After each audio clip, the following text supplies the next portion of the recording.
Olá,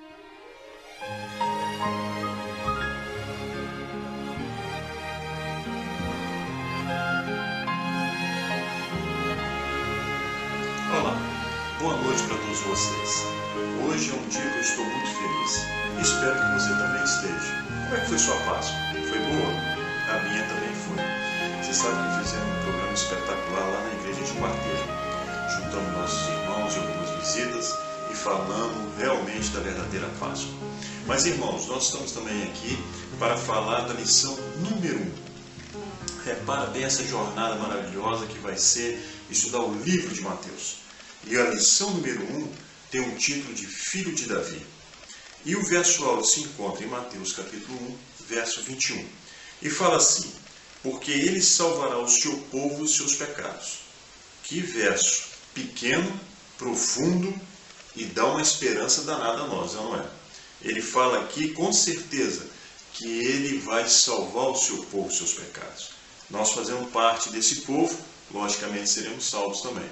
Mas eu também estava comentando aqui com a minha filha Graziela que eu gostei tanto do sábado à tarde, da introdução que esse pastor fez da escola sabatina, que eu vou ler para vocês. Ele fala assim: inspirado pelo Espírito Santo, Mateus começou o seu livro com uma genealogia. Mas não foi uma genealogia qualquer, não. Mas com a genealogia de Jesus Cristo. E começou não apenas com uma genealogia, mas também com uma genealogia que revela alguns antepassados que a maior parte das pessoas não gostaria de apresentar como seus. Nós vamos estudar sobre isso também lá para quarta, quinta-feira. Mas agora, na parte de domingo, fala assim: um livro das origens. E é interessante aqui fazer um realce muito importante, que Mateus é um pouco diferente de João. João já começa no capítulo 1 mostrando que Jesus é Deus, a divindade de Jesus. Mateus não. Não se sabe bem, mas acredito porque Mateus de repente estava falando para uma classe de judeus que de repente precisava compreender que a profecia de Isaías estava se completando no nascimento de Jesus. Por quê? Se nós formos ler, repara bem, em Isaías capítulo 7, 14, que está escrito assim: pois o Senhor mesmo vos dará um sinal. A virgem ficará grávida e dará à luz um filho, e ele se chamará Emanuel. E agora, vendo que a virgem daria um filho, e o nome desse filho seria Deus conosco, o povo já começou a ver que o que falou Isaías já estava se completando em quem? Em Jesus.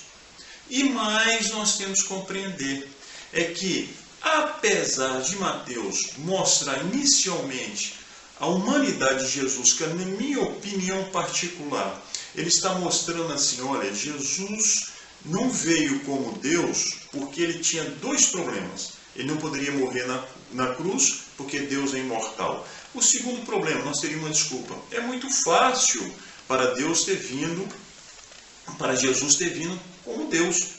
Para ele não ia passar os mesmos problemas que eu passo. Ele não ia ter fome, ele não ia ser tentado, ele não ia chorar, né? Ele não ia passar necessidades.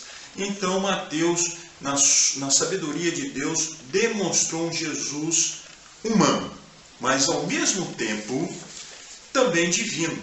E vocês vão ver aqui na parte de segunda-feira uma linhagem real. Muitas pessoas acreditavam naquele tempo que Jesus viria da linhagem de Davi. Por isso que Jesus também é conhecido como filho de Davi. E logicamente também, se vocês forem compreender e for lá em Isaías capítulo 9, verso 6, lê lá que fala assim: porque um menino nos nasceu, um filho nos foi concedido, o governo está sobre os seus ombros, e o seu nome será Maravilhoso Conselheiro, Deus Forte, Pai Eterno, Príncipe da Paz. E é importante que um dos títulos do menino é rei. Vocês já viram isso? E aonde que eu quero chegar?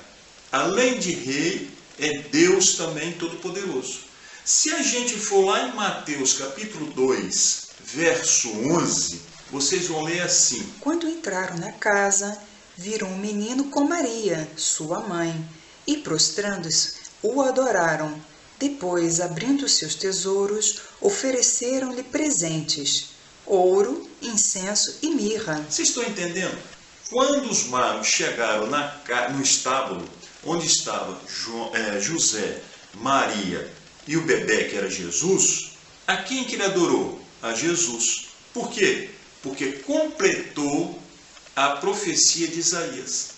Estão entendendo aqui? Ao mesmo tempo que Mateus está mostrando que Jesus é humano, ao mesmo tempo também ele está mostrando o quê? Que está se completando uma profecia em Jesus. Não só através do seu nascimento gerado pelo Espírito Santo, não só pelo seu nome Deus conosco, e não só porque os magos foram e adoraram o menino, porque era divino. Agora na parte de terça-feira, o título é O Início da Árvore Genealógica de Jesus. É interessante aqui que vai aparecer algumas personagens que naquele tempo não era bem visto pela sociedade. As mulheres. E são mulheres que a maioria não fazia parte do povo judeu, o povo escolhido por Deus. Nós começamos com Tamar. Quem era Tamar? Tamar era nora de Judá. E Judá tinha 3 filhos. O primeiro era o que casou com Tamar. Mas repara bem uma coisa nessa história tão interessante que está lá em Gênesis, no capítulo 38, que vocês deveriam ler e vocês vão compreender muita coisa interessante. Pela primeira vez nós vemos aqui que filho de Judá, não era um bom homem. Ele fez mal aos olhos do Senhor e o Senhor o matou. Então o que acontecia? Em Deuteronômio, no capítulo 25, versos 5 a 6, existia uma lei do levirato. Como é que era essa lei? Obrigava o irmão do falecido a casar com a mulher dele para prosseguir a descendência do falecido. Então Judá deu quem para Tamar? Onã, o seu segundo filho. Onã o que fez? Para não dar seguimento à descendência do seu irmão o que ele fazia? Na sua relação com ela, ele deixava o seu sêmen cair na terra. E aquilo pareceu mal ao Senhor e ele também foi morto. Então o que Judá fez? Agora vocês vão ver o caráter de Judá aqui. Judá, de vez de pegar ela como viúva e sustentá-la na sua casa, não. Ele teve um plano terrível. Ele falou com ela assim: agora, Tamar, você vai voltar para a casa dos seus pais, e quando o meu filho Selá estiver em fase adulta, eu vou te dar ele como marido. Qual foi o pensamento dela? Que ela vai embora. Ela já matou 2 filhos, e agora meu filho vai morrer, o terceiro? Repara que pai que estava com os olhos fechados para a conduta dos seus filhos. Tamar não tinha culpa dos erros de e nem de Oná. Então ele fechou os olhos e enganou a sua mãe. Tamar, então, passando o tempo, ela não ouvia falar nada do seu sogro, e nem o seu sogro dava, sei lá, como marido para ela, não é? Até que um dia alguém falou com ela que seu sogro iria passar por Timate. Então o que ela pensou? Ela se disfarçou numa prostituta e se aproximou de Judá. E Judá logo se interessou, mas ela faz uma pergunta: tá certo, o que você vai me dar para me ter uma relação com você? E Judá falou assim: olha, eu posso te enviar um cabrito. E ela falou assim: mas como é que eu posso ter certeza disso? Então Judá deu um cajado para ela. E eles tiveram a relação e ele foi embora. E ela também voltou para a casa do seu pai. Só que descobriram que ela estava grávida. Então foram avisar o seu sogro. Agora repara bem como Judá é injusto com a sua nora a segunda vez. Ele fala: não, sabe o que tem que fazer com ela? Tem que apedrejá-la, porque ela nunca podia ter feito isso. E foi o veredito dele. Tudo bem.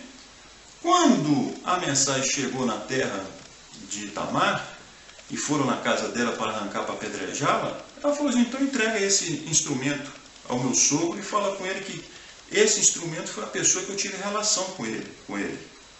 E quando Judá teve aquele instrumento que deu a Tamar, ele percebeu: fui eu. Vocês estão vendo aqui? Ele errou 2 vezes. E ainda queria dar uma de puro, um de honesto, dando um veredito, dando um de juiz como se fosse o perfeito. Não é verdade? Mas ele reconhece isso, depois falando, e vocês lendo a história, que ela foi mais justa do que ele. Então você vê que era uma personagem que não teve um passado muito bonito. A outra personagem que também entra nessa lista é Raabe. Raabe, ela é conhecida como a prostituta de Canaã. Mas a Raabe fez uma coisa bonita. A Raabe protegeu os 2 espias, estão lembrados? E além de proteger os 2 espias, ela fez uma coisa. Ela fez um acordo com eles. Que ela protegeu, mas que quando eles atacassem e derrubassem Jericó, ela, não só ela, mas como os seus pais e os seus irmãos poderiam ser salvos. Então Raabe depois foi morar com o povo de Israel. E vocês podem estar certos que Raabe se converteu a Jesus Cristo, nosso Senhor. Depois tem uma outra personagem muito interessante, que é Ruth, também moabita. As 3 não faziam parte do povo de Deus. Lembra da Ruth, que veio com Noemi e que foi uma pessoa maravilhosa na vida de Noemi? Pois é, ela faz parte da genealogia de Jesus. Mas também tem Betseba, aquela mulher de Urias, que Davi, quando estava passeando pelo seu castelo e viu o seu palácio, e viu Betseba tomando banho, né? E mandou chamá-la, mas o seu servo falou, mas era essa esposa de Urias. Então ela adulterou. Ela e Davi fizeram uma coisa horrível, né, perante Deus. Mas ela também pertence a essa linhagem, né, de Jesus Cristo. Na parte de na quarta-feira, nós vamos explicar essa situação que fala assim, enquanto nós éramos ainda pecadores. Vocês sabem que em Romanos capítulo 3, verso 9 e 10, falam que não há um justo sequer. Em Eclesiastes também fala a mesma coisa. E nós vemos o quê? Que todos nós somos pecadores. Todos nós temos nossos momentos difíceis na caminhada até a volta de Jesus. E nós temos que reconhecer isso. Que se não for Jesus, nós estamos perdidos. Então Jesus mostrou também aqui a sua linhagem humana. Ele tinha que vir de todas as pessoas, de Abraão, que errou também, está lembrado? Com H. Com Davi, que errou também, matando Urias e casando ilegalmente com Betseba. Então mostra aqui a Bíblia o quê? Que nem tudo era cor-de-rosa na vida dos seus profetas, dos seus patriarcas e dos seus apóstolos. Demonstrando o quê? Se eles se arrependeram e venceram, logicamente nós também, eu, como você e a sua família e minha família, podemos também seguir o caminho do arrependimento, da conversão. Todos esses se converteram a Cristo e ele, logicamente, aceitou essa conversão através do seu sangue na cruz. E quando ele voltar, logicamente, todas essas pessoas que aceitaram Jesus como seu Rei e Salvador serão salvos. Agora, na parte de quinta-feira, o título é O Nascimento do Filho Divino de Davi. Outra coisa muito interessante no nascimento de Jesus, e vocês vão reparar, foram os magos do Oriente, filósofos da Pérsia, que vieram adorar e dar as boas novas ao povo judeu. Devia ser o contrário. E é interessante que quando eles vão no rei Herodes, eu fico imaginando quando eles chegaram em Jerusalém, deviam estar pensando, pô, Jerusalém deve estar maior festa. Nasceu o Messias. E quando eles entraram em Jerusalém, sentiram uma cidade fria, apagada pela noite. Todo mundo nas suas casas. E eles pensaram, mas que negócio é esse? Agora demonstra a vontade deles, que eles foram batendo de porta em porta, mas olha, hoje nasceu o Messias e vocês estão aí dentro de casa. E o pessoal, o quê? Nasceu quem? Né? Até que Herodes tamanha foi a confusão que chegou aos ouvidos de Herodes. E Herodes manda chamar esses homens. E chamaram, e aqui é interessante, que Herodes chamou quem? Os escribas, os sacerdotes que conheciam muito bem as escrituras, e esses homens foram lá através da escritura e falaram assim, o Messias vai nascer em Belém de Efrata.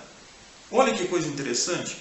Eles foram teóricos e profundos na teoria, mas não foram conferir. E é interessante aqui que os magos foram lá, tiveram fé, e chegaram em Belém deve ter sentido a segunda decepção, porque ninguém estava festejando o nascimento do Messias.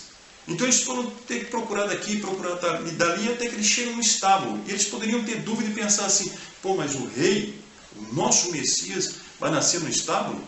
Eles não pensaram nisso. Eles pensaram em adorar e dar as prendas a Jesus. Até Herodes, né, o rei, podia ter analisado, ter estudado e podia ter pensado melhor, Jesus nunca vai ser o rei de Israel aqui na terra. Jesus é o nosso rei, mas é o nosso rei criador. Herodes, se pensasse, se pesquisasse, Herodes não teria o fim que teve. Vocês estão reparando, irmãos, que não adianta o irmão Pagani ser batizado na igreja adventista do sétimo dia, pertencer a uma igreja numerosa e pregar, fazer escola sabatina, mas não tem Jesus realmente no coração. Eu tenho que ser um cristão praticante. E termina essa lição maravilhosa, que eu acredito que você vai se aprofundar muito mais ainda, na parte de sexta-feira, que fala assim. Ellen White fala assim no livro das Nações: é assim que todo pecador se deve aproximar de Cristo, não pelas obras de justiça que tivéssemos feito, mas segundo as suas misericórdias nos salvou. Tito 3,5. Quando Satanás te disser que és pecador e não pode esperar receber bênção de Deus, deve dizer-lhe que o Cristo veio ao mundo para salvar os pecadores. Não temos nada que nos recomende a Deus, mas a súplica em que podemos insistir agora e sempre é a nossa condição de completo desamparo, o qual torna o seu poder redentor numa necessidade. Que coisa bonita, que afirmação maravilhosa. Que Deus possa nos abençoar, a nossa família, o nosso ministério e a você também, se aprofundando cada vez mais na vida de Cristo. Muito obrigado.